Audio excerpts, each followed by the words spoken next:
Bom, Gênesis 2:24, nós começamos daqui. Portanto, deixará o homem seu pai e a sua mãe, apegar-se a sua mulher, e serão ambos uma. Isso, feche seus olhos. Pai, em nome de Jesus, estamos aqui para falar de família, de casamento. O Senhor que criou esse negócio todo, o Senhor sabe que não é fácil para ninguém. Tem gente que entrou aqui pensando em divórcio, tem gente que veio para cá já brigado, pai. Brigou porque um atrasou, o outro não chegou, e aquela coisa que o Senhor sabe que o Satanás faz mesmo. Tem gente com problema com filho, tem gente doente, mas o problema com sogra, pai, porque o Senhor sabe de tudo isso. Então tenha misericórdia desse povo, porque nós precisamos continuar junto. É difícil, mas nós vamos fazer o quê? Ninguém quer morrer, então nos ajude a levar esse negócio até o fim, que levemos o outro no cemitério, em nome de Jesus, amém. Isso, não rindo quando nós estamos orando, não. Ué, até que a morte o separe, uma hora um tem que levar o outro, é ou não é? É isso aí, isso é vitória, glória a Deus. For morrer, morreu, fui até o fim. Você está rindo, mas é sério, preste atenção. A ideia do casamento é uma ideia de Deus. E o que é o casamento? Uma instituição autorizada por Deus a unir duas pessoas até que a morte os separe. Ok? Até que a morte. Onde? Pastor, a Bíblia diz o que Deus uniu, o homem não? Isso. Mas pastor, eu casei no candomblé. Deus estava lá? Estava. Talvez não no candomblé, porque o candomblé não casa ninguém, mas no cartório, na documentação. Lá casa. Eu não sou muito a favor de união estável, por exemplo. Por quê? Porque o status de uma união estável faz com que quem a fez permaneça solteiro. União estável não promove ninguém ao título de casado. Se você tem união estável, todas as vezes que você for alguém te perguntar casado, você diz não, eu tenho união, porque união estável não te promove a casamento, ou não te promove ao status de casado, que isso fique claro. Não gosto também muito porque você pode fazer união estável com diversas pessoas ao mesmo tempo, porque não tem nenhum papel que circula para verificar se você já é casado. Então muito cuidado, ok? Se só deu para fazer até hoje, estou aqui criticando não, só estou te dando informação, vim aqui para isso. Você analisa, não gostou, recebe esse mesmo e observa. Tá certo? Porque se eu não vim aqui para falar só o que você gosta, já eu vou falar umas coisas que te agradam, mas também vou falar uns troços ruins para tu. Tá certo? Então, entenda uma coisa: a propósito do casamento é unir duas pessoas para sempre, até que a morte. Mas tem alguém que não gosta disso. Quem é? O tal do Satanás. Ele vai perturbar você, vai perturbar a sua mulher, vai perturbar a sua sogra. Sogra tem uma conexão com o mal. Vai perturbar seus filhos, vai perturbar você. Tá certo? Então você precisa entender isso. Eu gosto dessa sinalização bíblica, porque presta atenção: deixará o homem seu pai e a sua, apegar-se à sua mulher, e serão ambos uma só. Quando é que a Bíblia diz que você está pronto para casar? Quando você está pronto para promover a sua família, ou não vou dizer promover, ou para promover o seu cônjuge a status de mais importante que seus pais. Você consegue entender isso? Depois que você casa, sua mãe é linda, maravilhosa, salve, salve, mas agora ela é atriz coadjuvante. A véia vai para segundo lugar, Rubem Barrichello. Entendeu? Se não quebrar no caminho. É isso aí. Entenda bem. Tá certo? Então, enquanto você não conseguir colocar outra pessoa na sua vida num nível tão alto de importância, não se case. Vai por mim. Não casa não. Tá certo? Porque quando essa pessoa entrar, ela é a pessoa mais importante da sua vida. Fala assim: ela é mais importante que mamãe. Fala.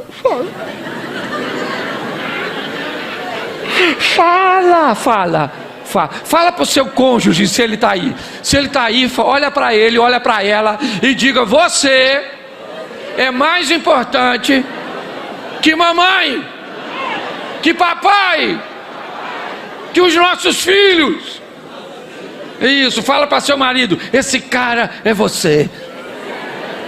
Olha aí para ela, ela está falando, você está olhando para mim. Eu não sou sua mulher, rapaz. Você está rindo, mas é sério. Enquanto você não entender isso, é melhor você não casar, tá certo? Só que o casamento é opcional. Você não é obrigado a casar, não, tá? Não quer casar, não casa. Tem gente que vem nesse mundo para carreira solo. Ah, mas eu não quero casar, não gosto de sexo, não quero uma pessoa me perturbando, não quero minha liberdade, sair. Você tem direito de fazer isso, sim ou não? Claro que tem. Então é opcional.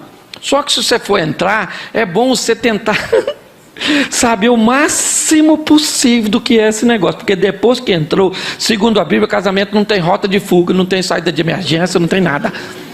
A outra opção é a morte. Fora alguns acidentes que vão acontecer no caminho, e a gente sabe que eles acontecem sim, e é verdade, mas a gente tem que ficar de olho na regra. A regra é até que a morte... Isso. Então como é que eu escolho? Deixa eu começar nessa linha do opcional. Tá bom? Bom, quem aqui não quer casar de jeito nenhum? Levanta a mão. Isso. Olha, tenho aqui 2. Isso. Lá atrás tem 3, aqui 4, ó, lá 5, isso aí. Deus abençoe, vida de celibato. Nunca mais pega ninguém, nunca mais é pegada, nunca mais nada. Louvado seja Deus, vai viver uma vida de pureza. Show de bola, boa escolha fizeste, já disse o apóstolo Paulo. Mas a maioria estão a fim de acasalar, de fazer amor, ainda que pouco, mas quer, aí casa. Essa é a ideia do solteiro, tá certo? Então, pastor, como é que eu escolho a pessoa para casar? Deixa eu começar daqui. Bom, é opcional, mas uma boa escolha é o princípio de tudo, ok? Então, por exemplo, dica, só dica, tá bom, gente? É só estou usando base de regra, tem exceções. Solteiro, evite casar com quem já casou. Deixa casado para casar com casado. Tem demanda. Fica preocupado, será que ele vai achar? Acha. Casado com casado, solteiro com solteiro, viúvo com viúvo. É, porque um já matou um, aí já é perigo com perigo. Todo mundo é perigoso, é quase o criminoso. Você está entendendo? Deixa.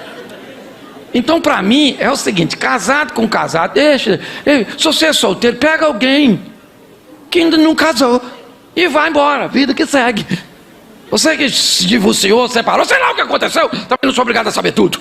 Você que conhece a sua história, na hora de procurar, procura alguém que já passou pelos caminhos, está meio traumatizado.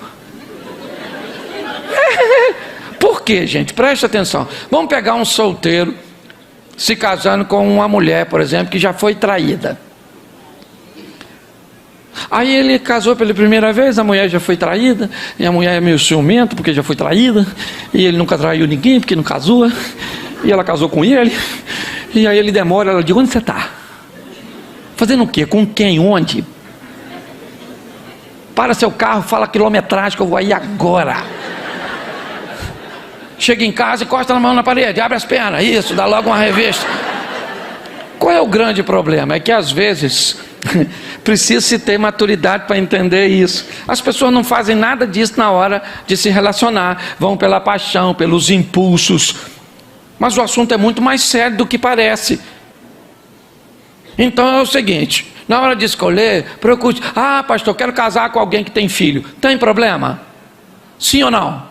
Claro que não, desde que você seja maduro o suficiente para entender que assim que você casou com a pessoa, o filho da outra pessoa passa a ser seu. E depois, se você tiver um com essa pessoa que já tem um, agora tu tem dois, olha que beleza. Um que tu fez e o outro que já veio pronto, nem trabalho deu. Mas não, as pessoas não têm maturidade para isso. Por quê que precisa ter maturidade? Porque tem a outra parte que foi embora. O pai ou a mãe da criança, do menino, que vai aparecer de vez em quando numa festa de aniversário que tu pagou, maluco. O miserável não deu um tostão e ele chega mascando um chiclete e fala: fala, filhão. E aí, menina, beleza? Papai tá aqui. Aí olha para tua mulher, que é ex dele, e agora tá maneira porque tu tá fazendo manutenção. Aí fala: tua mãe tá legalzinha, hein? E o garoto torcendo para a restituição da família fala: pega papai, pega papai, pega papai. E quando você vai corrigir, o que ele fala? Não grita comigo, você não é meu pai. Estás a fim de encarar isso? Vai, simples. Entenda isso. Hoje eu me deparo com muitas situações que as pessoas têm sérios problemas para encarar essas coisas que para mim deveriam ser muito simples, deveriam ser observadas de uma forma muito clara, mas as pessoas não observam e se casam. Então evite. Viúvo, rumo um viúvo. Vai, isso é muito legal, certo? Casado, o divorciado, uma outra, deixa a turma limpinha. Limpinho não é sujo não, de sujeira não, é sem trauma, sem experiências ruins. Deixa eles se virar. Então na hora de escolher, se você nunca casou, por favor. Pastor, como é que começa o relacionamento? Já falei isso aqui e vou repetir. Relacionamento começa com admiração. É assim que acontece. Todo relacionamento, ou a grande maioria, você que é casado, quando tudo começou? Começou quando você olhou com os olhos de admiração para aquela pessoa. Ela já estudava contigo, morava no mesmo bairro. Às vezes era até um amigo que você nunca tinha olhado com esses olhos. Mas um dia você olhou e falou: nossa, nunca tinha visto por esse ângulo. Ela é gostosinha, olha só. Aquele cabelo escorridinho, aquele cabelo... Nossa, aquela boquinha carnudinha. Ai, gente. Ou eu gosto da companhia. Às vezes gosta, é uma admiração, certo? Que não tem nem a ver, mas você admira a pessoa, gosta da pessoa, ela é uma boa companhia. Então tudo começa com a admiração. E é muito maneiro. Lembra quando você olhou o seu namoradinho, seu marido hoje? Você lembra? Lembra o corpo que ele tinha? Lembra. Isso, tira a barriguinha, tira tudo, coloca cabelo, faz tudo direitinho, entendeu? Pega ela, lembra dela como é que ela era? Lembra. Legalzinha, juntadinha, os peitinhos tudo durinho, aquela coisa fantástica. Eu estou falando para adulto, não estou falando pornografia aqui não, poxa. Toda jeitosinha, toda, lembra? Lembra? Aí você falou: nossa, meu número, que fantástico. Você olhou para ele e falou: nossa, olha que voz máscula. Que homão, isso deve ser um reprodutor nato. Enganou a senhora. O nome disso é admirar. E isso pode acontecer com você mesmo depois de casado. Quem aqui já entrou num ambiente público e já não foi paquerado, mesmo depois de casado? A senhora entra naquela loja de departamento, enquanto a senhora está mexendo na roupa, de repente a senhora levanta os olhos e tem um homem bonito olhando para a senhora. A senhora fala: sangue de Jesus tem poder. Que é isso, meu Deus do céu? Olha o Satanás que perturbando eu aqui, olha. Parece que aquele homem está olhando para mim, meu Deus do céu, está me admirando. Eu acho que é coisa da minha cabeça, Jesus. Ou seja, a senhora parou de olhar, mas a cabeça continua olhando, não é, na verdade? A senhora fala: porque ser admirado é maneiro demais quando alguém te olha com admiração, sim ou não? Aí a senhora fala: eu vou olhar de novo. Será mesmo? Não, eu acho que eu estou enganado, meu Deus do céu. Meu marido nem olho tem mais, meu Deus. E aí a senhora levanta o olho, não é que o cara está olhando para a senhora? Aí a senhora bota o olho e fala: Jesus de Nazaré. Oh, meu Deus do céu. Nossa, eu ainda estou maneira. Que isso, Jesus, me perdoa. Mas que sentimento gostoso que eu estou sentindo. Eu estou viva. Eu estou vivo. De repente a senhora levanta o olho. O que aconteceu? Foi embora.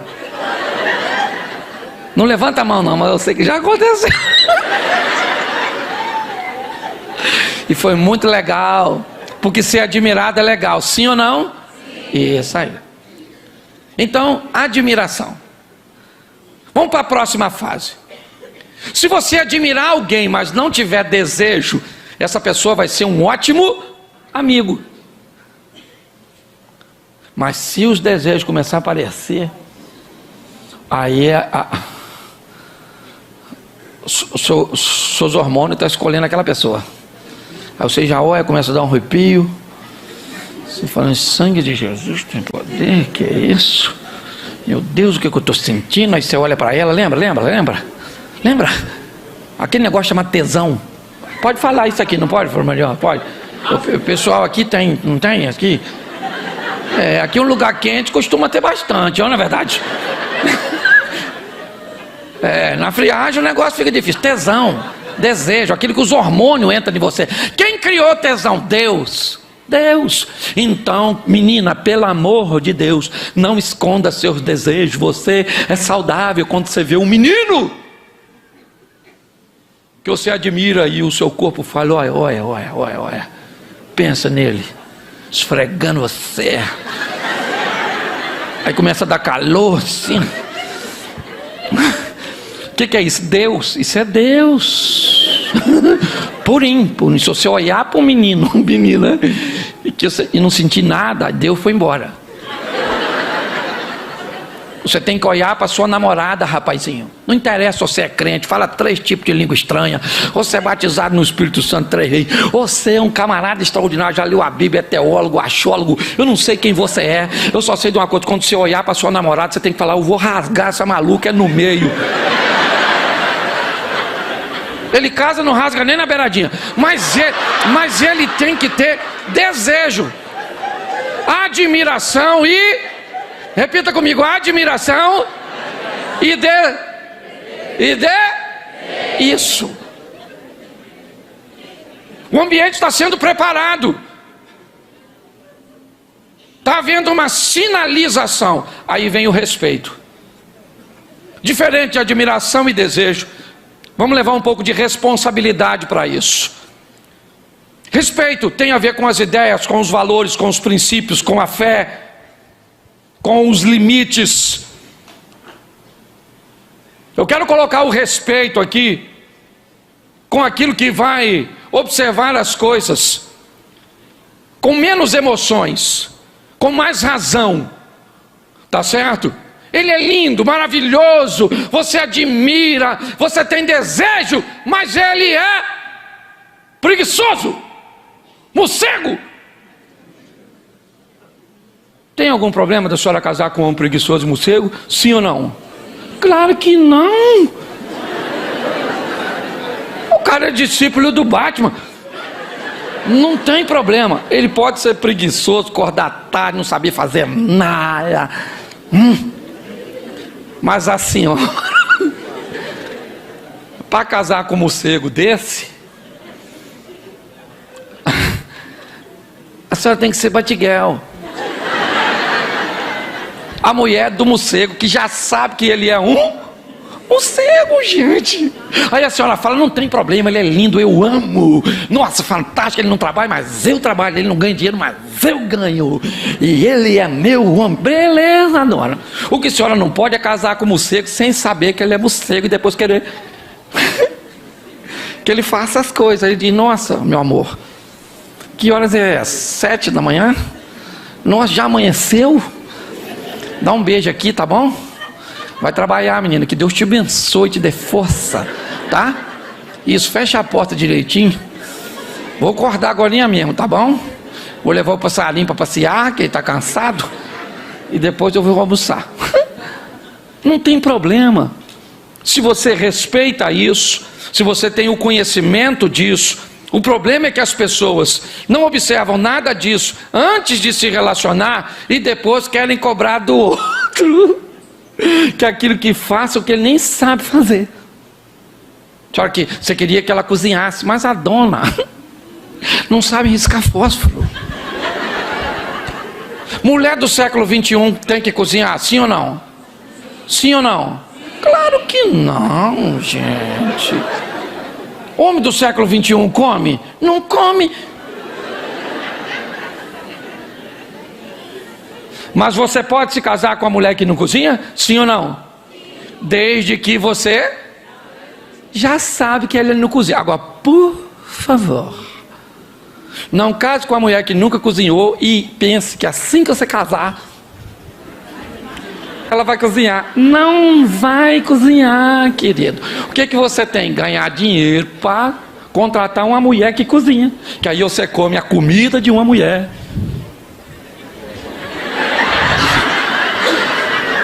E come as coisas da outra. Você está conseguindo entender?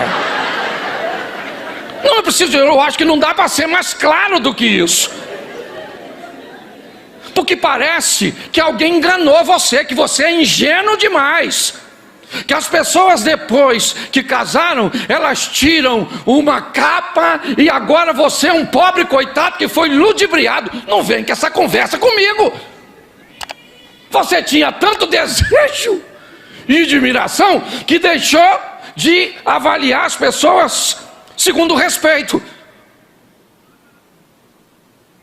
E sabe o que é pior? É que quando tem muito desejo e muita admiração, esses recursos, eles são tão fortes e poderosos que ele pode fazer com que você suporte algumas áreas de desenvolvimento. A mãe dela sempre foi essa cobra. Sempre, a véia assim. É uma naja cuspideira, nem precisa morder. De longe a bicha cospe. Mas você só foi descobrir isso 20 anos depois de casado. Por que é que depois de 15 anos, Cláudio, ele implica com mamãe, ele implica com papai, ele implica com meu irmão, ele não quer ir na minha casa? É fácil. Não implicava antes porque tinha muitos recursos que encobriam essas coisas. O grande problema é que a convivência, ela vai trazendo desgastes. E aí a admiração vai diminuindo. Aí o desejo vai diminuindo. E quando esses recursos vão diminuindo, inevitavelmente, coisas que você não via antes, começam a ver. Dito uma vez, Eduardo estava conversando comigo, falou comigo essa frase, que quando os recursos, ou seja, todas as vezes que a água baixa, o rio mostra as suas pedras. Os recursos baixaram, inevitavelmente.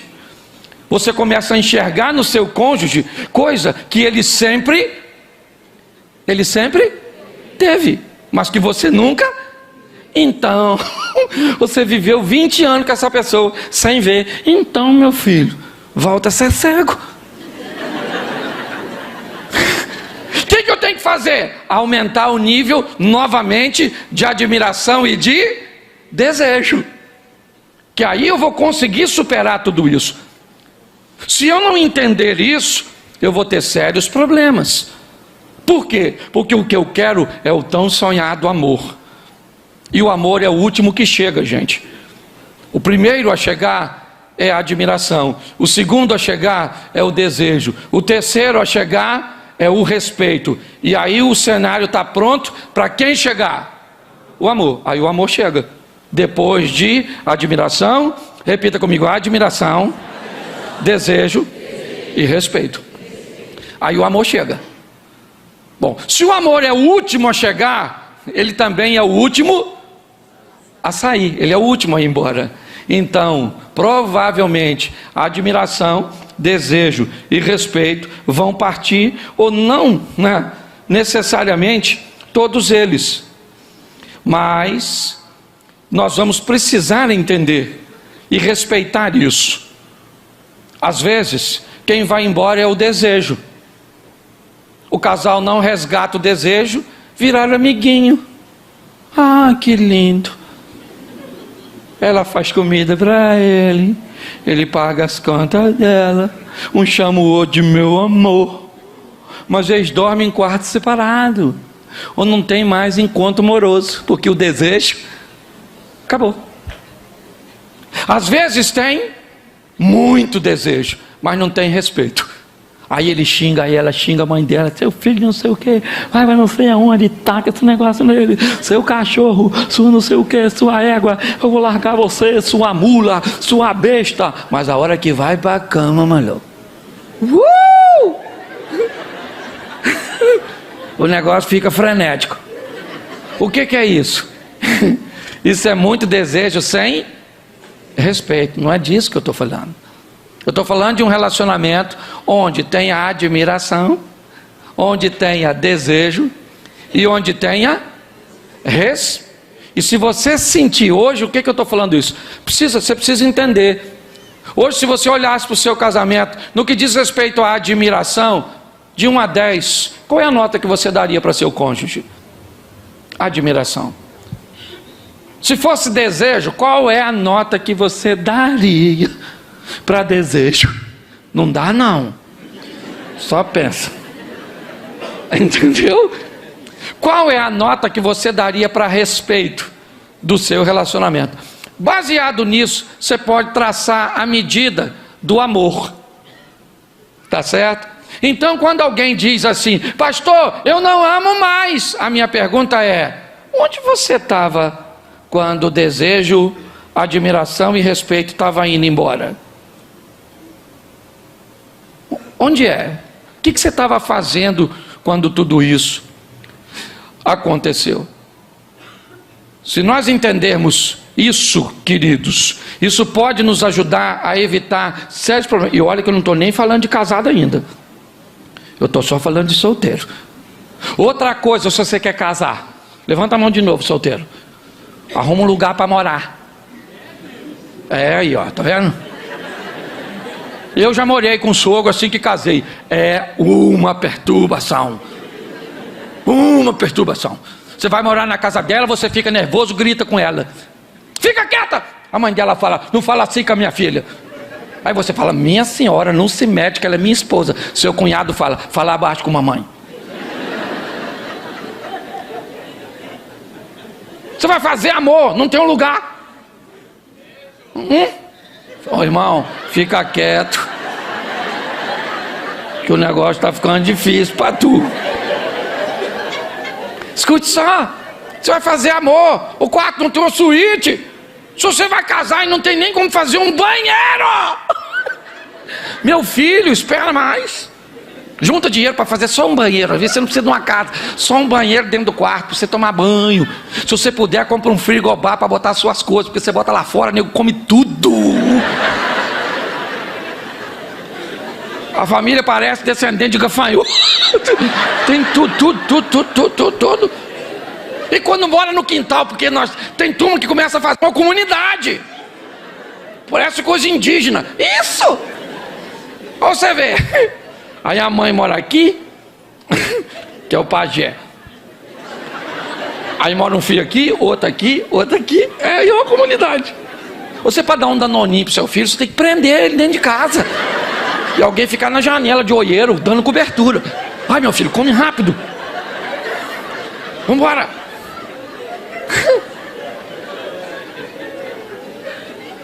Vai fazer amor numa casa, vai fazer amor numa casa que não tem uma suíte e depois vai tomar banho. Sai do quarto igual bandido, parece que tu matou alguém.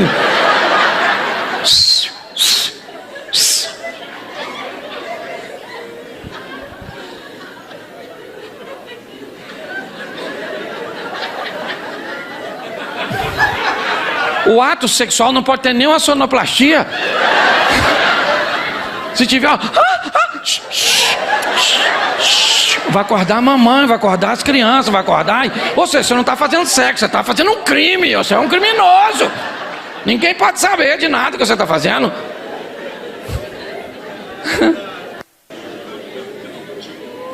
Aprenda. Outra coisa, o que acontece na casa do casal não se leva para a casa dos pais. Você briga com seu marido, liga, mamãe.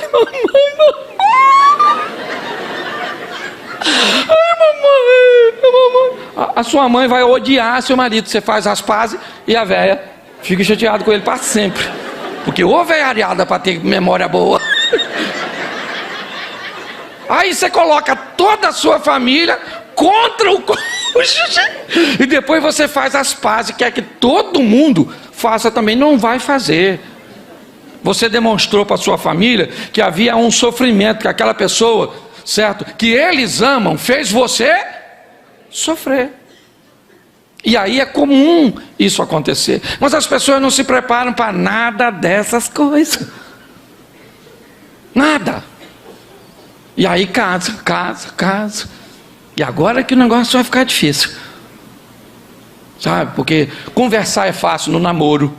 Briga no namoro é mole. Porque quando você briga namorando no noivado, como é que você falava com ele? Seu cachorro, vai embora! Nojento! E ele saía cantando pneu na bicicletinha dele. Lá ia ele embora, chateado, aborrecido e xingando. Essa mulher é tudo uma praga, não quero saber, agora acabou. E você ia para sua casa, agora acabou. Não quero ele nem pintado. Ia para casa, falava com sua mãe, desabafava. Agora chega, mãe, que eu estou cansada. Acabou.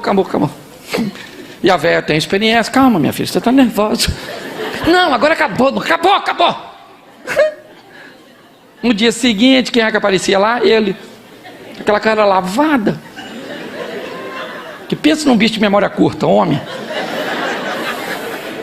Eu não lembro quase de nada. Estou falando sério.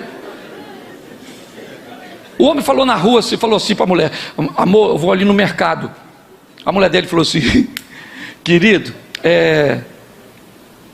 eu preciso que você traga para mim algumas coisas. Pega um papel e uma caneta. Ele falou assim: é muita coisa? Ela falou: não, pega o papel e a caneta. Ele falou: não preciso. Pode falar. Ela falou: pega um papel e a caneta. Ele falou: pode falar. Ela falou: quero leite, alho e arroz. Ele foi embora. Pagou o negócio dele, foi no mercado, parou, pensou.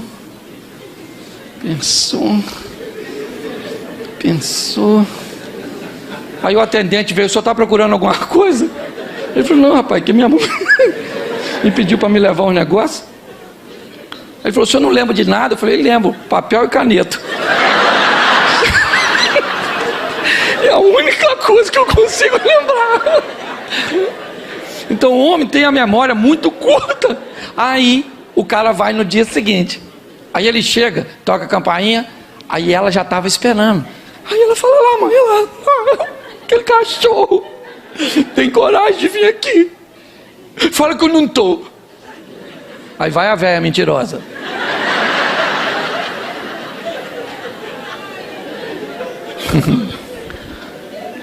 Ela não está não, meu filho. E ela está lá atrás da cortina olhando. Tá sim, não tá. Ela fala: meu filho, vai embora, vem outra hora. Vocês estão nervosos, ainda está muito recente. E aí ele diz: então tá bom. Quando ele está saindo, quem é que sai? Que é? Aí a velha mentirosa e abduzida do ambiente sumiu. Igual o profeta Elias, foi no redemoinho pro céu. E aí fica. Aí o cara aí nessa área o cara é bom. Se ela aparecer, ela perdeu o jogo. Que ele fala assim: chega aí, garota. Vem aqui, menina, falar com você aqui rapidinho assim. Você no namoro.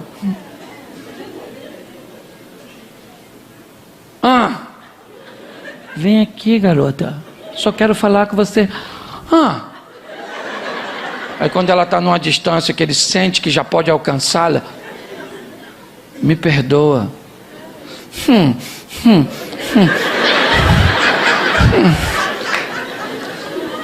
Eu te amo. E agora quem é que está olhando lá da cortina?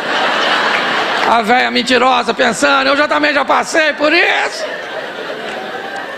Os relacionamentos, eles andam muito mais próximos do que você possa imaginar. Então é importante que você procure ter o mínimo. Eu não estou dizendo que você tem que casar com toda a estrutura. Não é isso.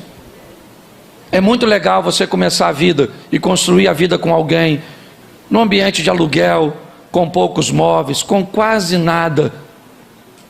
E vocês vão construindo as coisas juntos, formatando uma história juntos. Aí chegam os filhos. É muito agradável isso, sim ou não? Mas as pessoas não podem dar essa de desentendido, que não sabe quem a pessoa é. Não pode. O cara é mentiroso, ele é mentiroso. Você pode amar o mentiroso, beleza, mas o seu amor não vai fazer com que ele deixe de ser mentiroso, preguiçoso. Ela aprenda a cozinhar, a mãe dela se transforme num anjo. A velha até voa, mas é de vassoura, entendeu? Então é importante olhar isso. Só que as pessoas não fazem isso, tá certo? E antes o casamento era diferente. Hoje as coisas estão num ambiente descartável. Ou você casa bem, ou não vai durar muito tempo. Porque essa geração é uma geração que não costuma consertar as coisas, ela costuma descartar as coisas. Porque descartar é mais fácil do que consertar. Então tem um tópico que eu quero trabalhar com você aqui, do livro, que é a comunicação. Eu coloquei aqui como primeiro porque eu amo diálogo. Fala assim, é conversando que a gente se desentende.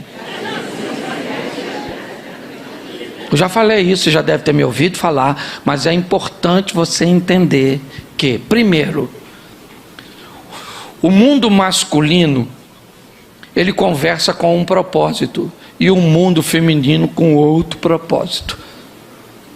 Uma mulher, por exemplo, quando ela quer pedir um conselho, ela não quer o que está pedindo, ela só quer um ouvinte, alguém que vai prestar atenção nela. Só que no mundo dos homens, conselho pedido é conselho dado. Então o cara casa com uma mulher, ela fala, amor, eu estou numa situação difícil, preciso saber o que fazer. Aí você acha que ela quer. Observe uma mulher escutando uma outra que está pedindo conselho. E veja como é que elas conversam. Primeiro aprenda a conversar com elas. Porque mulher é audiovisual. E também elas gesticulam quando falam. Por quê? Não sei. Olha, elas encostam a mão, passam a mão no cabelo. Nossa, menino, que você está com cabelo macio, como é que você está? Pensa um homem fazendo isso contigo. Nossa, irmão, seu cabelo está tão bonito. Falou, tira a mão de mim, maluco, você é louco, rapaz, sai fora. Está pensando o quê, rapaz? Eu, hein? Os mundos são diferentes. Então, quando uma mulher pede conselho à outra, você pode notar, a outra vai olhar para ela, ela vai ouvi-la, ela vai esboçar reações, ela vai fazer tudo enquanto está ouvindo, e a outra está falando, ela está aqui, sério? Que isso? Menina, que absurdo, nossa, que... Mas assim que a outra terminar de falar, aqui escutou, diz assim, menino, olha, eu estou atrasado, tá bom? Foi um prazer encontrar com você. A outra fala, nossa menino, estou tão bem de ter conversado contigo. E aí ela vai embora sem nenhum conselho. Porque mulher não quer conselho. Ela quer tensão. Aí você pede um homem. Você quer ver a coisa mais... Presta atenção. Você para na frente de um cara para pedir um conselho. Assim que você termina de falar, ele se despede de você, vira as costas e vai embora. Falou, maluco, tu é louco? E o meu conselho? Ah, rapaz, nunca mais. Isso não se preocupa comigo. Infeliz. Aí quando o cara vai escutar a mulher dele, ela termina de falar, ele dá o conselho. Quando ele dá o conselho, ela fica ofendida. Aí ele acha um absurdo ela ficar ofendida com a intenção de ajudá-la que ele tinha. Ah, pelo amor de Deus. Preste atenção. Um homem pediu conselho, o outro escutou, avalia o que foi dito e diz, olha, eu acho que você está certo nisso, nisso, nisso, nisso, nisso e nisso. Isso aqui, cara, eu acho que você deveria fazer diferente. Eu, se fosse você, eu agiria de outra forma. O que o cara vai falar? Pô, cara, muito obrigado. Valeu. Eu não tinha visto por esse ângulo. Vou embora, vou pensar. Deixa a sua mulher te pedir um conselho, você olha, avalia tudo e diz para ela: ó, mediante o que você me disse, eu acho que você acertou nisso, nisso, nisso, nisso, nisso, nisso, nisso, nisso, nisso, nisso, nisso, nisso, nisso e nisso. Agora isso aqui eu faria diferente. Sabe o que ela vai falar para você? Por isso que eu não gosto de falar contigo.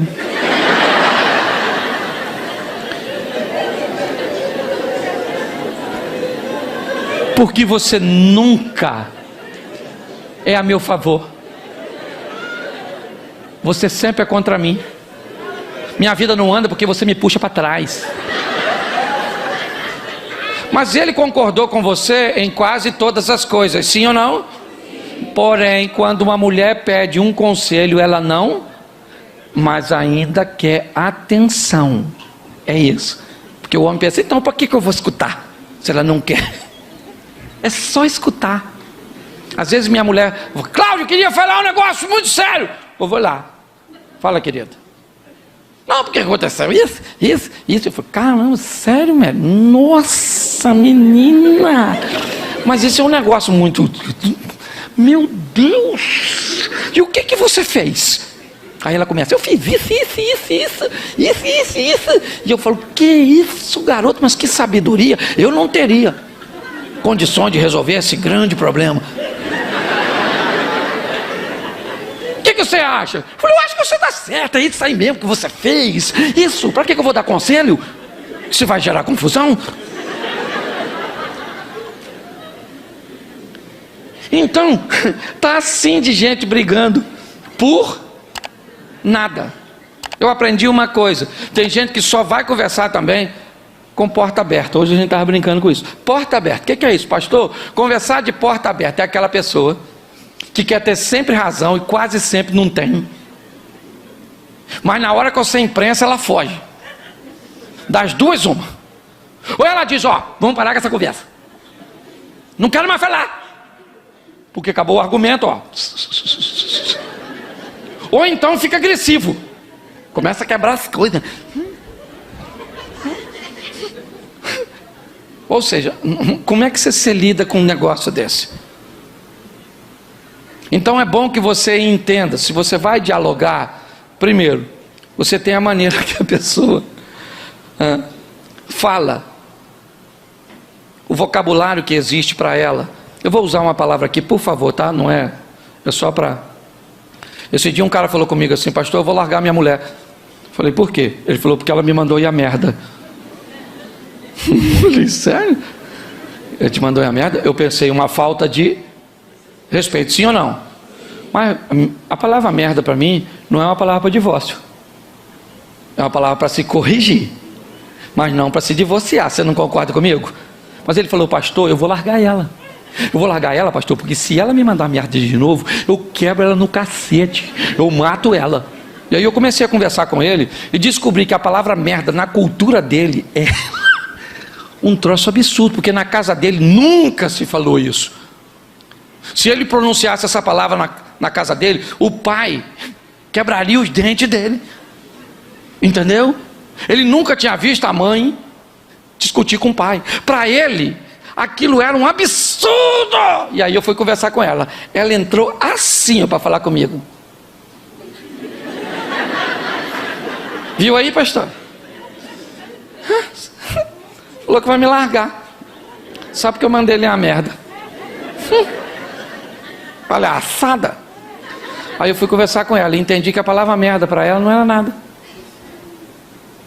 Era muito comum na casa dela a palavra merda. Comida tá ruim, então uma merda. Fiz isso, uma merda. Tudo era merda. Então ela merda, era o vocabulário dela. Aí entrou os dois depois. Ele falou: e aí, pastor? Eu falei: posso dar um conselho para você? Ele falou: claro, pastor. Eu falei: larga ela. Ele falou: o quê? Eu falei: você estava querendo. Foi só eu concordar que você desistiu? Larga ela. Ela falou, o que é isso, pastor? Eu falei, larga ela. Aí os dois já ficaram. Mas por que, pastor? Eu falei, porque ela vai mandar você a merda de novo. Você sabe por que ela vai mandar? Porque essa palavra para ela não significa o que significa para você. Você consegue entender que tem coisas que se você fizer com a sua mulher, se você falar com ela, pode ser altamente destrutivo. E para você, se fosse ela que disse, se fosse ela que fizesse, não teria efeito nenhum, porque é perfeitamente comum de onde você veio. Aí ele falou assim, que é isso, pastor? Eu falei, posso falar uma verdade para vocês? É o seguinte, ou você descobre que essa palavra não tem o poder destrutivo que tem para você na boca dela, não é isso que ela quer dizer, ou a senhora dá um pulinho lá na letra M do seu dicionário e risca. Isso, fica só no F com fezes. Isso.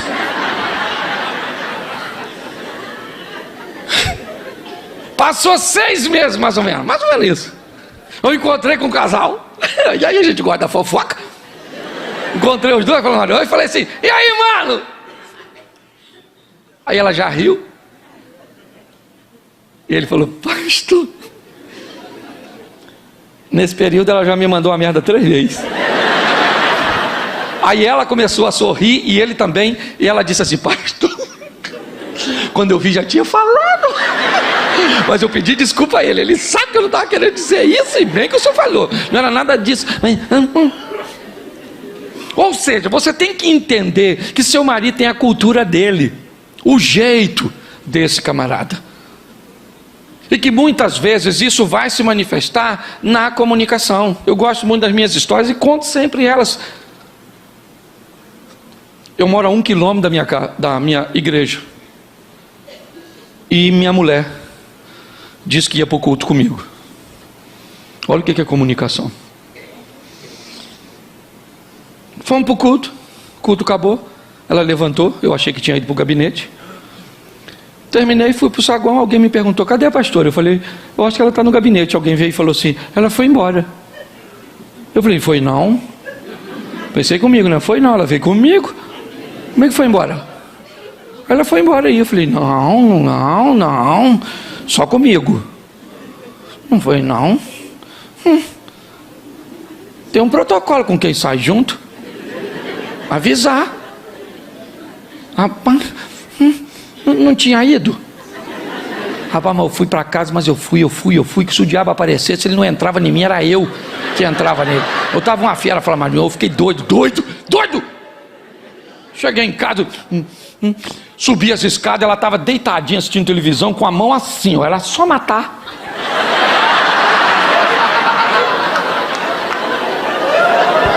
Era só eliminar e estava pronto. Mas eu estava com ódio, porque eu sou gente. Tem gente que pensa porque eu falo de família não tem briga lá em casa. Eu sou muito diferente da minha mulher, muito diferente, muito. Aí eu reuni minhas forças que sobrou e falei mansamente, querida, a quem você avisou para me avisar que você tinha vindo? Ela falou, ninguém. Quando ela falou ninguém, gente, aí eu me retirei.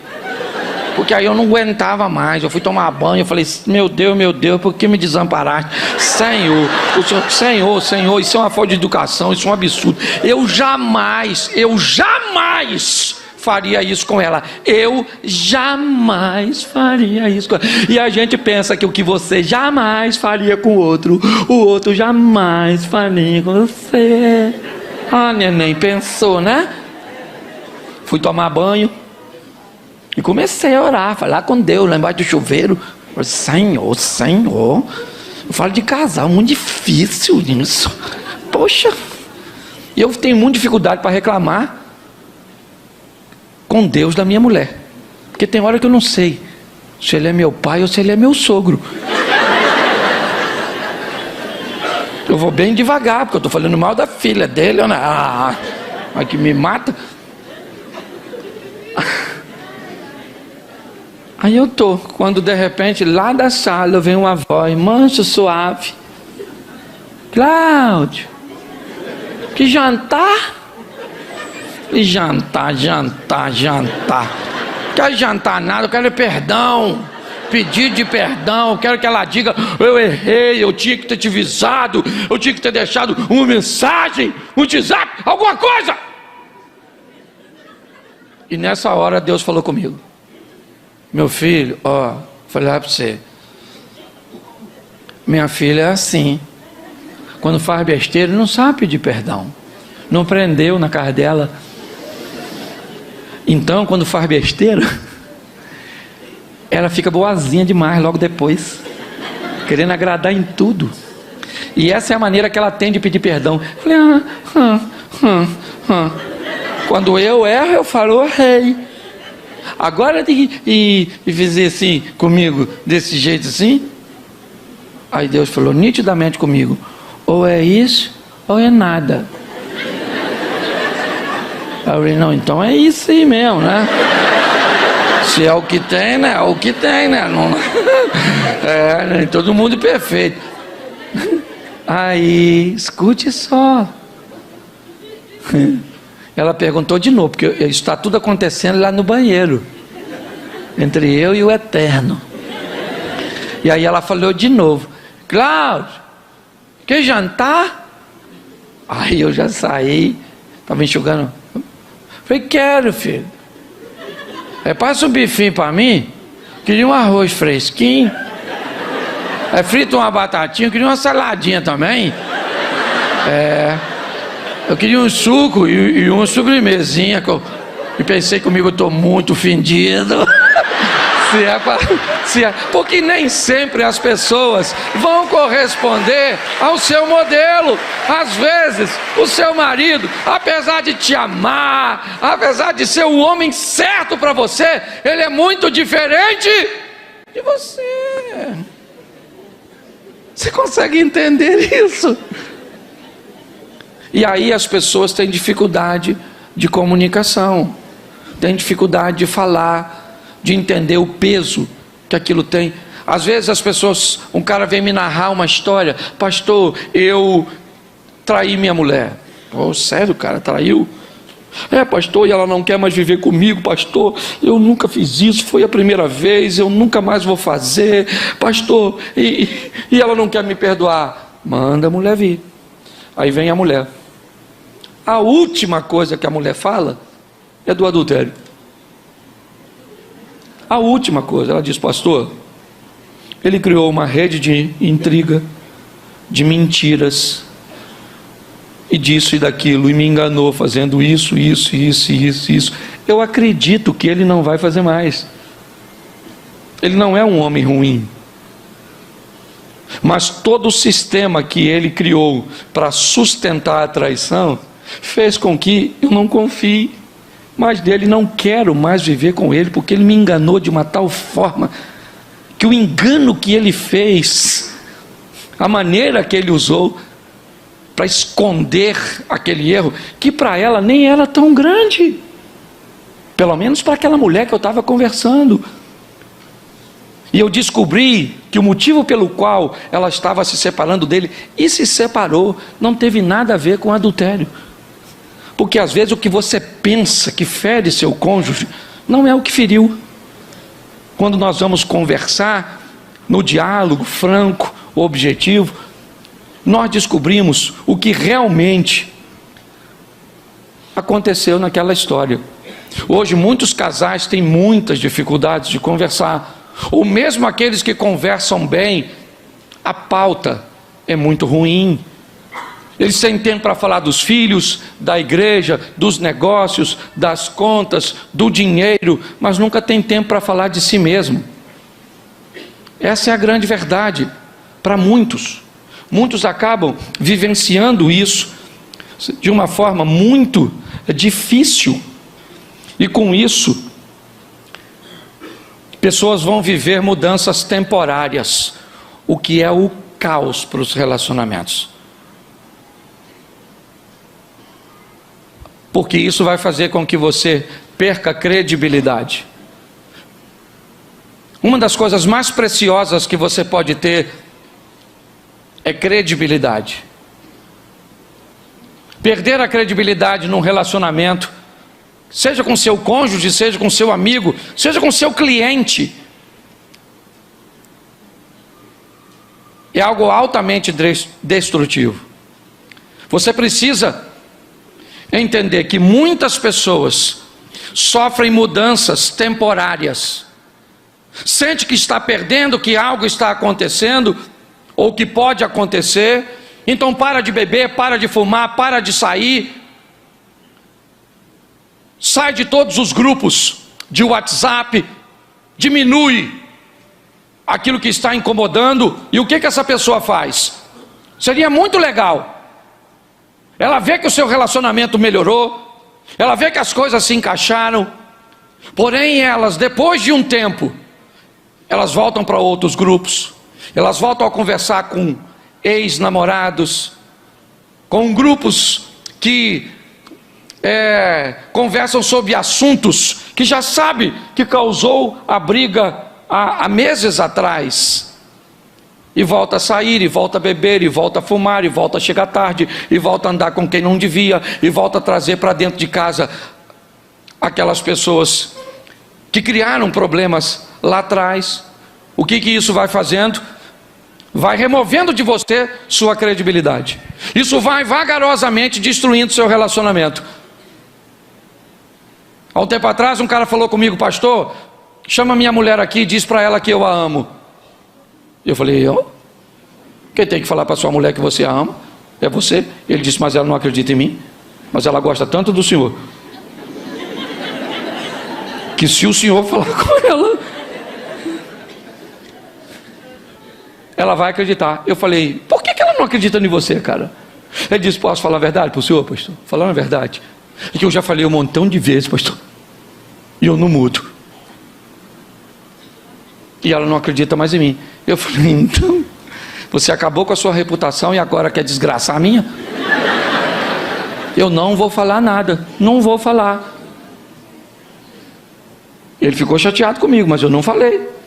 Certo? Por quê? Porque ele não ia mudar. Gente, nós precisamos entender que não é fácil para ninguém. Mudar é um grande desafio. Porque todas as vezes que você planeja uma mudança, o seu cérebro não quer.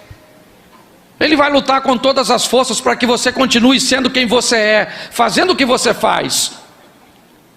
Por quê? Porque isso faz com que ele gaste menos energia, tenha menos esforço.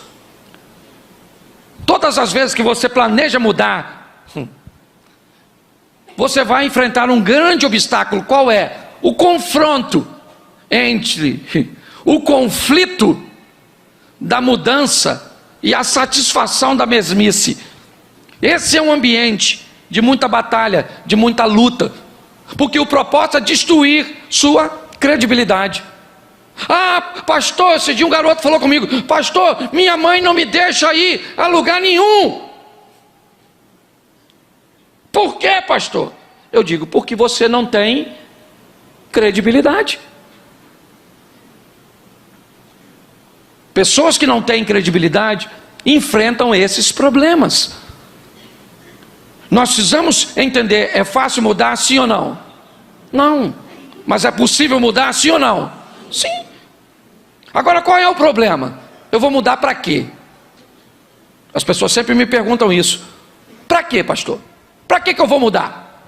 Eu vou mudar para o meu marido e ele vai continuar a mesma pessoa? Eu vou mudar para minha esposa e ela vai continuar a mesma pessoa? Então, peraí, deixa eu entender. Sua mudança, ela é condicional. Você só vai se tornar uma pessoa melhor se o outro se tornar também. E se isso não acontecer, como é que funciona? Se ele resolver não mudar por algum motivo, ou ela resolver não mudar. Há mais ou menos 10 anos atrás, eu resolvi fazer algumas mudanças no meu comportamento. Eu fui criado num lar de traição. Essa é a grande verdade. Eu vi muitas traições acontecerem por onde eu passei. O que isso fez? Que eu me tornasse um ciumento em níveis. Pra você ter noção, uma vez minha mulher entrou num banheiro de uma festa e ela estava demorando dentro do banheiro, e a minha cabeça falou: ela está com outro homem lá dentro. Eu, para não passar o ridículo, o que eu fiz? Eu fui para a porta do banheiro, como quem diz. Quando ela saiu, eu digo que eu estou com vontade de entrar, e ela não vai desconfiar. Assim que ela abriu a porta, ela até levou um susto. O que foi, Cláudio? Eu falei: não, menino, estou com vontade de entrar no banheiro. De ir no banheiro, não é nada. Ela saiu, eu entrei, menino, não tinha ninguém. Mas a minha cabeça me disse assim: o cara fugiu pelo basculhante. Era só para você ter noção de quão doente eu era. Olha só, isso quase destruiu meu casamento. Quase. Hoje eu continuo ciumento, do mesmo jeito. Mas fique tranquilo que nunca mais causei problema para ela. Eu ia numa festa, por exemplo, tinha um homem bonito, irmão, e eu ficava doido. Se o homem estava ali, eu virava minha mulher para cá. Se o cara estava lá, eu virava minha mulher para cá. Aí eu comecei a fingir que estava passando mal. Olha só: nossa, não estou bem.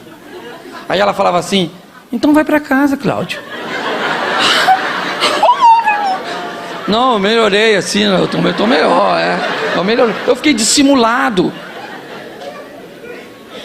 Até que eu li um livrinho pequenininho de um cara que dizia que o ciumento, na verdade, ele não acreditava nele mesmo. Aí é que eu fiquei louco. Mas eu continuei lendo o livro. Aí eu ia na festa, e quando eu estava no ápice do ciúme, que eu ia arrumar uma briga, eu saía de perto dela, falou: vou resolver um negócio ali. Eu ia falar: meu Deus, meu Deus, meu Deus, meu Deus, meu Deus, meu Deus, Senhor, me ajuda a lidar com esse negócio. Eu vou acabar com o meu casamento. A mulher nunca me deu motivo para dizer: Senhor, tem misericórdia da minha vida. Foi indo. Hoje eu ainda sou ciumento, e ela sabe, Cláudio, só que hoje eu estou muito melhor. Eu controlo eu, não ela. Entendeu? Por quê? Porque de onde nós viemos, inevitavelmente, nós vamos ter que lidar com os resíduos deixados. Se nós não tivermos entendimento, quem é essa pessoa? Essa pessoa tem um passado. Esses dias eu preguei sobre isso na igreja. Seu marido tem um passado, você sabia disso? Sua mulher tem um passado, e boa parte desse passado tu sabia que tu não conhece, e tu sabia que não se meta nesse passado, porque tem muita coisa nele que é melhor que fique nele. E louvado seja Deus. Só que as pessoas, elas não olham para isso. Então seus relacionamentos vão se deteriorando. Por quê? Preste atenção. Algumas coisas que eu quero falar com você. Se você vai se casar, você vai ter que deixar de ser um individualista. Você vai ter que aprender a compartilhar. Preste atenção.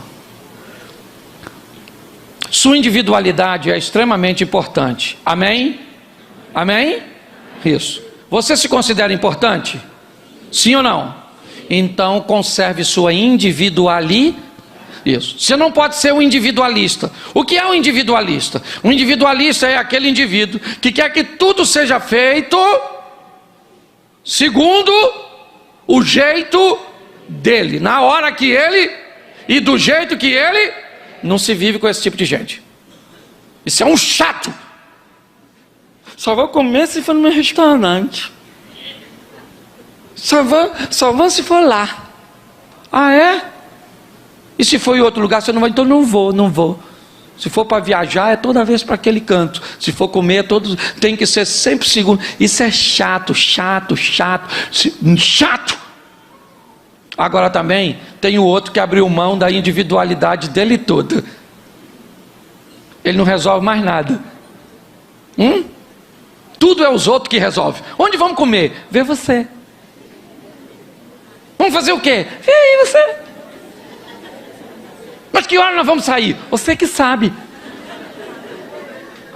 Vamos viajar para onde? Você decide. O que você está dizendo? Eu não sou nada, nem ninguém. Daqui uns dias ninguém te pergunta mais nada. Você tem que cultivar sua individualidade. Não sempre. Fazer um revezamento. E pior, isso é coisa de gente que a mãe e que o pai não deixavam resolver nada. Aí cresce. E pior, eles não decidem e ficam com raiva de quem decide. Você quer ver? Você fala para sua mulher assim: vamos sair para comer um negócio? Ela fala: vamos. Aí você, eu estou dizendo mulher, mas você faz com aquele tal, certo? Com o que foi manipulado. Você quer comer o quê? Havia aí. Você escolhe. Aí você está acostumado a decidir. Ah, então tá bom, vamos comer uma pizza. Mas pizza? Ah, pizza não, pô. Aí o outro decidido. Beleza, então. Escolhe você. Não. Escolhe você, poxa. Ah, então tá legal. Vamos fazer o seguinte. Vamos comer um churrasco? Essa hora? Você não tem criatividade, não? Pensa assim numa coisa boa. Faz o seguinte, querido. Escolhe você. Não. Vê aí o que você quer. Eu quero não comer nada. Eu perdi a vontade de comer, de sair, de viver. Eu perdi vontade de tudo, porque você não resolve, nem me deixa resolver. Você está rindo? Mas é uma grande verdade que a maioria das pessoas não conseguem entender. E isso vai fazendo com que os relacionamentos vão se desgastar. Isso. É desse jeito. Então você tem sua individualidade. Eu já falei isso aqui uma vez. Lute por ela. É uma das coisas mais preciosas que você tem. Pare de dar o seu direito de escolha o tempo inteiro para outra pessoa. Pare de querer que a sua escolha seja a única que prevaleça sempre. Sua individualidade tem que ser estabelecida, porque isso faz com que você sinta, né? Primeiro, que você faz parte dessa família, que você faz parte desse relacionamento, que em algum momento as coisas são feitas segundo o seu modelo, segundo o que você quer.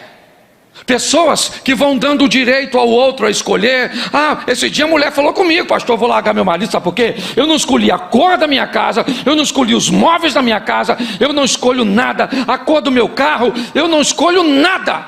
Eu fiquei louco. Chamei o cara e falei: meu irmão, deixa eu falar uma coisa para tu. A sua mulher vai te largar, cara.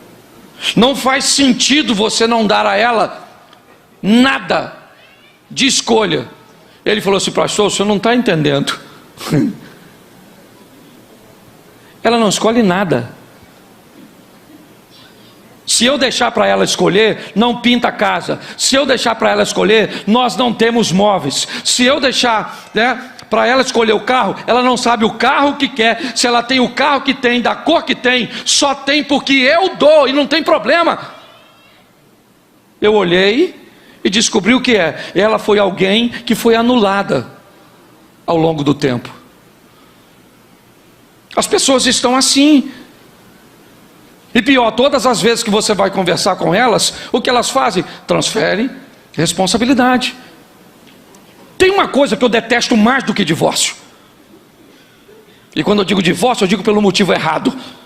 Mas sabe o que é? O casamento de pessoas que continuam casadas, infelizes, e não mudam, nem acreditam nas mudanças. Porque está assim de gente, ó. Assim, ó. Pastor, é isso mesmo. Casamento é desse jeito. Casamento é isso mesmo. Não, não é não. A vida é desafiadora. Tudo que você faz, e a gente trata no livro, deixa resíduos. Sim, tudo que você fez, tudo que te aconteceu ao longo da sua caminhada, deixou resíduos em vocês e em mim. Resíduos que nos deixam ciumentos, resíduos que nos deixam avarentos, resíduos que nos deixam introvertidos. Inevitavelmente, nós vamos ter que lidar com todas essas coisas. Por isso, muitas vezes, você está conversando sobre um assunto na sua casa, e no meio do assunto, um dos dois traz algo de 10, 15 anos atrás, de meses atrás, que não faz sentido, nem na pauta ele está. Mas o que é isso? Isso são resíduos que estavam lá, que não foram tratados, que não foram vistos. E é isso que tem destruído famílias. Nós não somos perfeitos e não vamos ser. Essa é a grande verdade. Mas nós podemos viver junto? Sim. Eu digo sempre para minha mulher, não vai ser fácil, mas vai valer a pena. Nós temos 32 anos de casado. É desafiador? É. Temos filhos, netos. Mas eu posso dizer para você hoje, meu relacionamento é muito melhor do que era no começo, porque nós amadurecemos. Nós não estamos casados com a pessoa errada não, gente. Nós temos que aprender a lidar com essa pessoa que Deus colocou na nossa vida, ou que nós escolhemos. Às vezes eu não sei nem se é Deus, porque às vezes bota a culpa nele, mas não foi você que escolheu. Era esse homem que a senhora queria? Não era, mas foi o que a senhora pegou. Tem 7,8 bilhões de pessoas, como é que a senhora ia acertar para apanhar um só? Então o segredo é pegar essa pessoa e buscar entender quem ela é de verdade, as imperfeições que nós chamamos de defeito. E me permita brincar aqui mais uma vez, vamos fazer um cafezinho. Eu gosto de brincar isso, principalmente com o mineiro. Bota água para ferver, sim ou não? Sim ou não? Coloca o pó na água, sim ou não?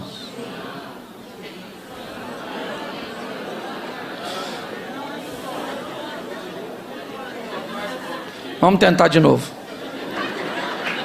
Vamos fazer um café, sim ou não? Sim. Vamos botar água para ferver? Sim. Vamos botar o açúcar na água? Sim.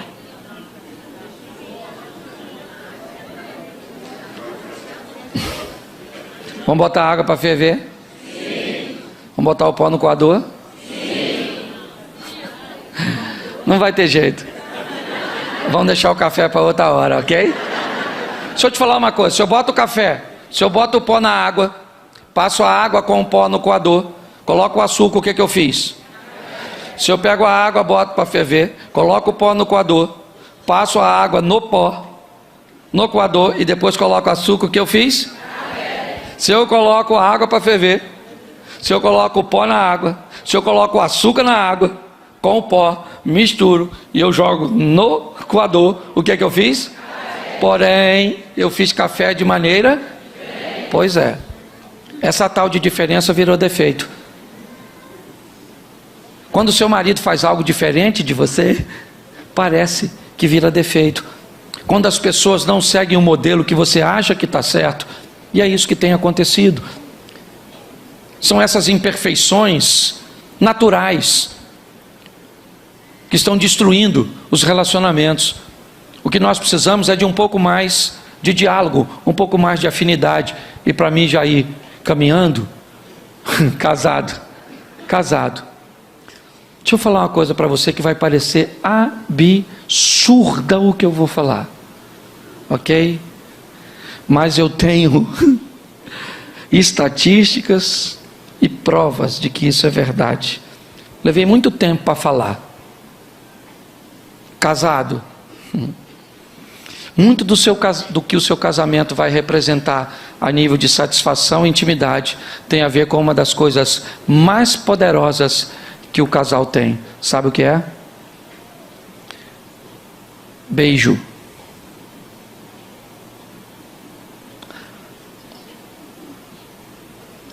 A maioria dos casais casados pararam de beijar direito. Riram de quê? Eu não escutei, o que foi?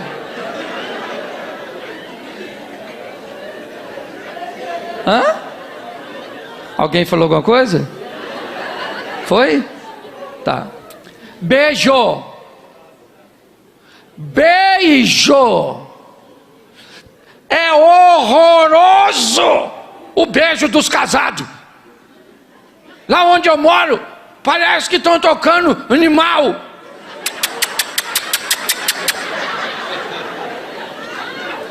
Você pegar um casal casado, não interessa a idade que tu tem. É lógico que você tem sua intimidade. Talvez você seja tímido, não vai fazer isso na frente dos outros. Mas você tem que puxar a nega véia para perto. Isso. Antes de beijar, dá uma... Isso. Uma desarticulada na língua. Ih.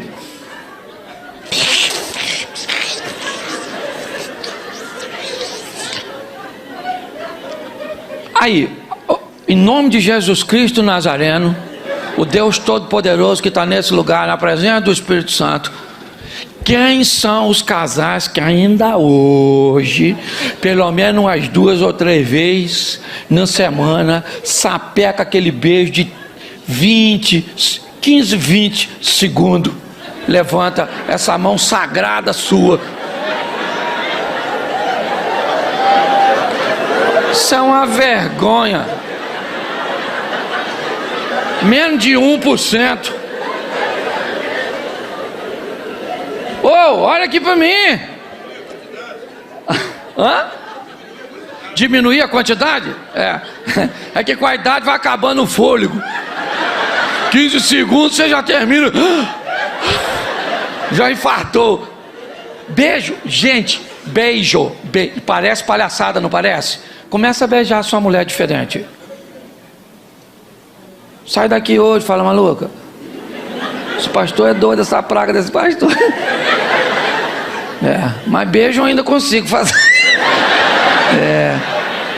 O beijo eu vou nos 15 segundos. Tem outra coisa que não consigo tanto tempo. Pega. Toma aquele banho, dá aquela... Isso. Fala, maluco, vem aqui. Isso. Aí você puxa a presa, perninha no meio das pernas dela, puxa, firma e pega e beija. Eu tô falando sério, não tô brincando não. Ah, pastor, mas nós não sabemos mais, bate os dentes. É sério. Se você soubesse o quanto o beijo, porque quando é namorado não precisa nem pedir. Se tiver namorada que eu pedir para beijar, vai pro canto ali, prensa a bicha. E hoje já não imprensa muito não, porque os meninos de hoje são ruins. Na nossa época na nossa época o bagulho era doido. Se você deixasse, você beijava a cabrita. Não vai beijar a namorada, rapaz? Você é doido? Você tá rindo? Mas o assunto é sério. Tá certo? É isso aí. Ô, gente, eu queria que você saísse daqui hoje. Você veio aqui, obviamente, se você me conhece, para você se divertir um pouquinho. É verdade. Mas muito mais do que isso. É para você entender que todo mundo está no mesmo barco. Isso aqui é quase uma terapia de grupo. Posso perguntar? Eu vou ter que me perguntar. Eu estou com vontade de fazer fofoca hoje. Presta atenção, eu vou fazer uma pesquisa de campo. Por favor, me ajude, só para você ajudar os outros. Eu já perguntei do beijo. Você viu a vergonha que foi? Menos de 1% levantou a mão. E boa parte deles ainda estava mentindo.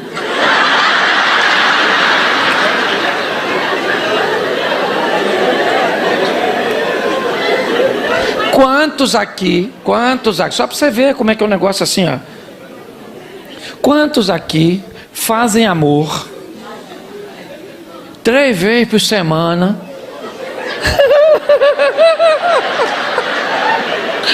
Ô Jesus, tem misericórdia desse povo, Senhor. Eu sei que eu estou quase colocando eles no inferno, né? De tanta mentira, mas vamos aqui. Vai, porque Deus está falando. Quantos aqui, casados, obviamente, ok? Fazem amor 3 vezes por semana? Levanta a mão. Legal, Deus abençoe, lugar quente. É isso aí. Não estou levantando a mão, mas eu não estou não, tá bom? Então só estou levantando só para cumprimentar você. Eu estou levantando a mão, mas eu não estou nesse negócio mais não. Tá certo? É só para cumprimentar vocês, que eu não estou mentindo. Deus sabe. Tá certo? Quantos aqui 2 vezes por semana? Levanta a mão. Escute. Tu viu quantos levantou de 3? Eu não vou baixar mais para não humilhar. Eu vou aumentar para ver se vai. Que a resposta eu já tive. Quantos aqui fazem 4 vezes por semana ou mais? Levanta a mão. Show de bola. Isso. Louvado seja Deus. Deus ajuda. Aí se tu tem uma mulher que faz amor contigo 4 vezes por semana, você não tem uma mulher, tu tem um anjo dentro de casa. Monta um altar. Tá certo? É lógico que muita gente não respondeu por timidez, e eu entendo perfeitamente disso. Mas eu só quero te mostrar, certo? Que no conceito de família, nós não estamos muito longe de ninguém. É difícil bater um papo sadio, legal, sem um conflito, sim ou não? Dependendo da pauta que vamos trazer à tona, pode ser quase insuportável. Todas as vezes que tentamos manter, podemos gerar um conflito. O desgaste dos afazeres do dia a dia, todo o estresse e os desencontros, quer familiar e outras coisas, nos expõe à separação, onde diminuímos muito a nossa intimidade. Eu não estou querendo expor ninguém ao ridículo, eu só estou querendo mostrar que essa é a realidade da sociedade. Mas muitas vezes, principalmente os introvertidos, aqueles que têm muita dificuldade de estabelecer uma linha de comunicação, pensam, isso só acontece comigo. Não, querido. Não é só seu filho que dá problema, não é só seu casamento que tem crise, não é só a sua situação financeira que muitas vezes enfrenta uma crise. O que eu aprendi, e tive que aprender com a Bíblia, porque não aprendi com meu pai, que teve diversos relacionamentos, é manter uma linha, onde eu e minha esposa, porque funciona mais ou menos assim, lá em casa é mesa para planejamento, sofá para diálogo, altar para oração e cama para celebração. Cama não se resolve problema, para com essa palhaçada. Cama não é lugar de resolver problema. Cama é lugar de celebrar problema que foi resolvido. Onde? No planejamento da mesa, na intimidade, no diálogo do sofá, ou nos joelhos, no altar.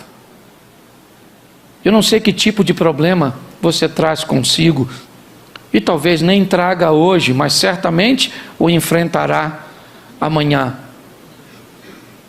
Se você observar depois o livro que você tem à mão, falando daquilo que lhe era opcional, e você consciente ou inconscientemente acabou entrando, mostrando a você a força do diálogo, da credibilidade, falando de gravidez, de filhos, de resíduos e de tantas outras coisas.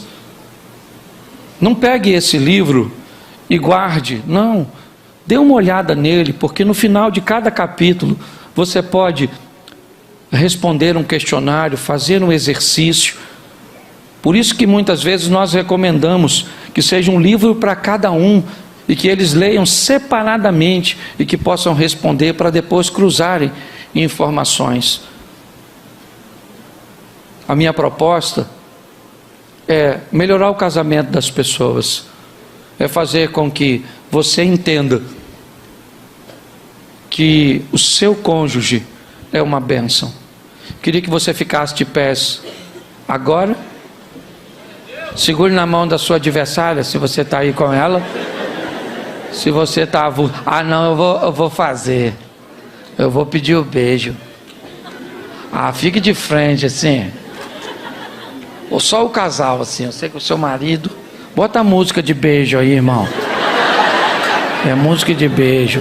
Fique de frente, assim. Fique de frente para sua esposa. Dá para apagar a luz um pouquinho? Não, nem a minha não vou beijar. A minha pode deixar. Ah, agora sim. Isso. Não tô nem vendo. Não beija agora não, nem assim não. O cara ali já tava falando, eu vou te pegar. E, ó, música de beijo. Esse é um beijo perigoso, irmão, diminui. Abraça seu cônjuge agora. Eu quero orar por você. Eu vou orar também por você que seu cônjuge não está presente. Pai, em nome de Jesus, eu quero te entregar a cada lar aqui representado, a cada família, a cada casal, cada um trazendo consigo em sua individualidade sua história, suas adversidades, suas virtudes, porém também as áreas cujas quais eles precisam se desenvolver. Quero declarar que eles são casados para sempre. Nós não podemos mudar o passado de ninguém, Senhor, mas nós podemos influenciar o futuro. E nós queremos nessa noite declarar a falência do divórcio sobre esses relacionamentos. Queremos repreender o adultério da vida desses casais. Queremos celebrar a intimidade dos casais, o resgate do beijo, da intimidade, do diálogo, da compreensão, do respeito. Que o olhar dos nossos filhos para o nosso casamento seja um olhar de admiração, seja uma ótica de quem deseja viver o que nós estamos vivendo. Abençoa, ó Deus, os teus filhos que planejam entrar num relacionamento, que estão em busca de um relacionamento sadio, sério, salutar. Pelo poder do nome de Jesus, ó Deus, traz perdão, traz arrependimento nesta noite. Que o marido possa ir para casa dizendo para a esposa: olha, eu não sei nem pedir perdão, eu não aprendi, como disse o pastor, mas mesmo do meu jeito, eu queria dizer: me perdoa, eu te amo, eu errei, eu não deveria ter feito, ou eu deveria ter te apoiado e não apoiei. Pai, em nome de Jesus, que essa não seja mais uma noite, mas que seja uma noite de milagres para essas famílias e para esses casais. Te damos graças por tudo, ó Deus. Continua conosco, em nome de Jesus. Agora, você que está com a sua esposa, eu vou te dar, espera um minutinho, 15 segundinhos para beijar. Vai lá agora, dá um beijo na sua esposa.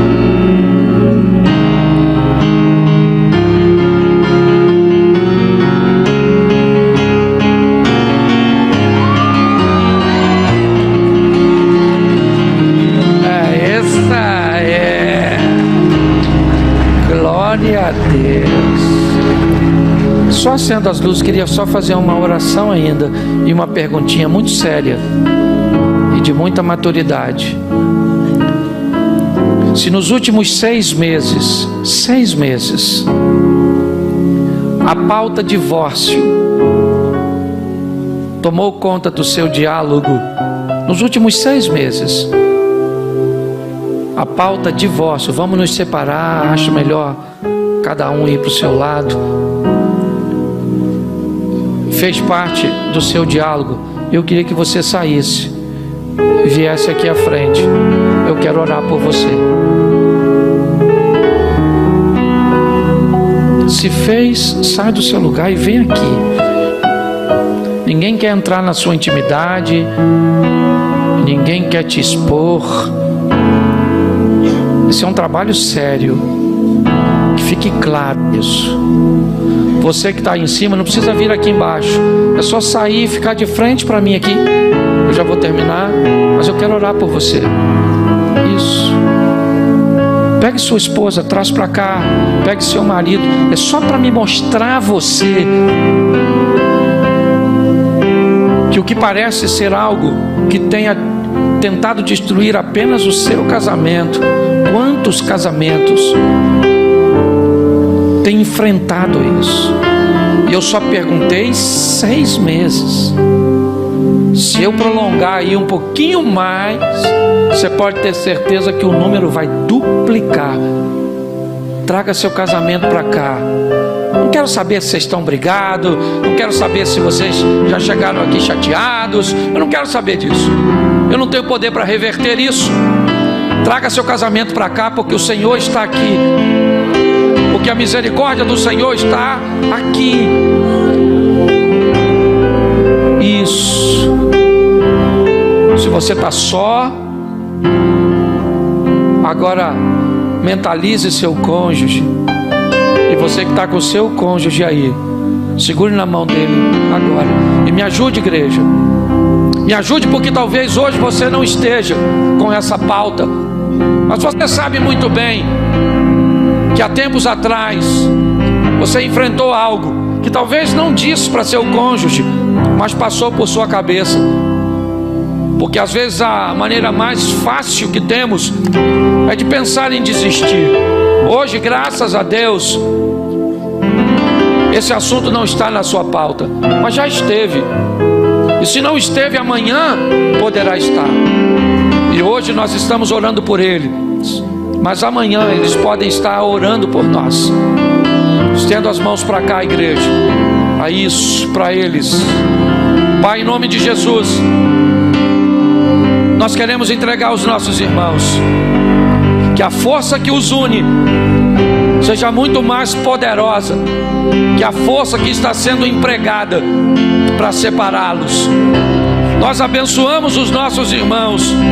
Pedimos que a tua misericórdia se estenda sobre a vida dessas mulheres, dessa vida desses homens, das feridas, das humilhações, das dores, das crises, dos problemas financeiros, dos problemas familiares, ó Deus, dos desencontros conjugais.